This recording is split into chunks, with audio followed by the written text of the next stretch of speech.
PM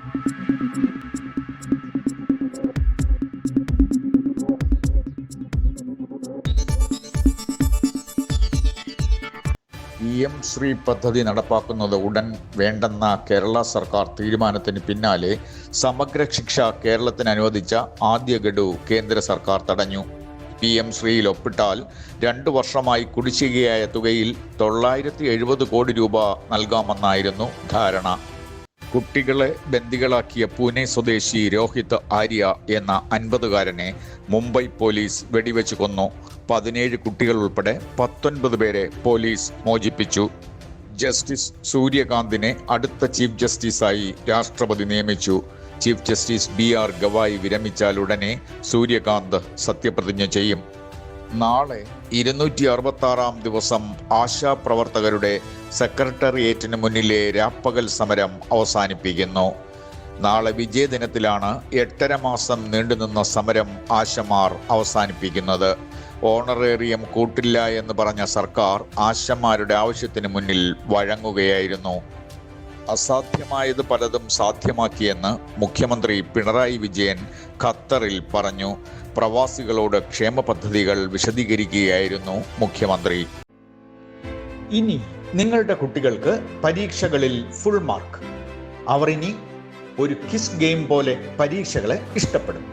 വിദ്യാർത്ഥികൾക്കിടയിൽ തരംഗമായി കൊണ്ടിരിക്കുന്ന practice exam app download ചെയ്യുവാൻ play സ്റ്റോറിൽ ഗ്ലോബൽ ഗേറ്റ്വേ എന്ന് ടൈപ്പ് ചെയ്യുക. സബ്സ്ക്രൈബ് ചെയ്യുമ്പോൾ ഡിസ്കൗണ്ട് ലഭിക്കുവാൻ ഈ നമ്പറിൽ ബന്ധപ്പെടാം.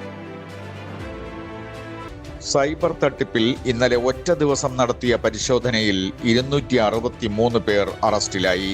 നാഷണൽ സൈബർ ക്രൈം പോർട്ടലിൽ നിന്നുള്ള വിവരപ്രകാരമായിരുന്നു പരിശോധന.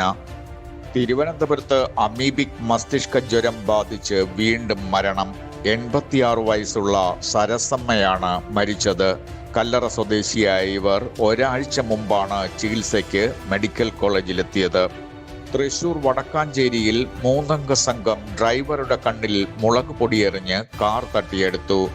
പക്ഷേ GPS സംവിധാനമുണ്ടായിരുന്നതിനാൽ കാർ പെട്ടെന്ന് കണ്ടെത്തുന്നതിന് പോലീസിന് കഴിഞ്ഞു. തിരുവനന്തപുരം മെഡിക്കൽ കോളേജിൽ ജലവിതരണം മുടങ്ങിയത് സൂപ്പർ സ്പെഷ്യാലിറ്റി ബ്ലോക്കിനെ ബാധിച്ചു. എന്നാൽ പ്രശ്നമാകുന്ന തരത്തിൽ ജലവിതരണ തടസ്സം ഉണ്ടായിട്ടില്ലെന്ന് അധികൃതർ പറഞ്ഞു. മലയാളത്തിന്റെ മെഗാസ്റ്റാർ മമ്മൂട്ടി പാട്രിയറ്റ് സിനിമയുടെ ഷൂട്ടിംഗ് ഷെഡ്യൂൾ പൂർത്തിയാക്കി 8 മാസങ്ങൾക്ക് ശേഷം നാട്ടിൽ തിരിച്ചെത്തി.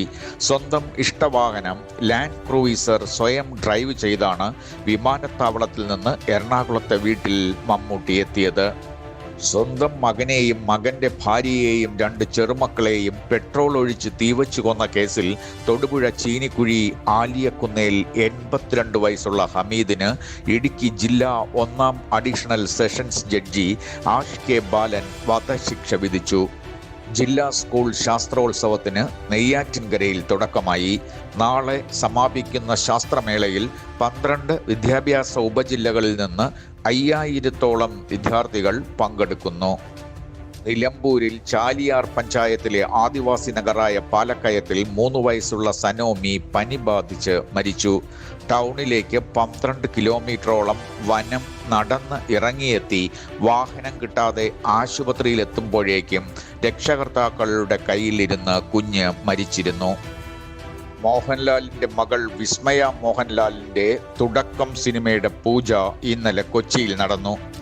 അവളുടെ പേര് പോലെ തന്നെ മഞ്ഞിൽ വിരിഞ്ഞ പൂക്കളിലൂടെ താൻ സിനിമയിലെത്തിയതും ഇപ്പോൾ അവൾ സിനിമയിലെത്തുന്നതും വിസ്മയം തന്നെയെന്ന് മോഹൻലാൽ പത്രക്കാരോട് പറഞ്ഞു. വാർത്തകൾ ഇതുവരെ ഇവിടെ പൂർണ്ണമാകുന്നു.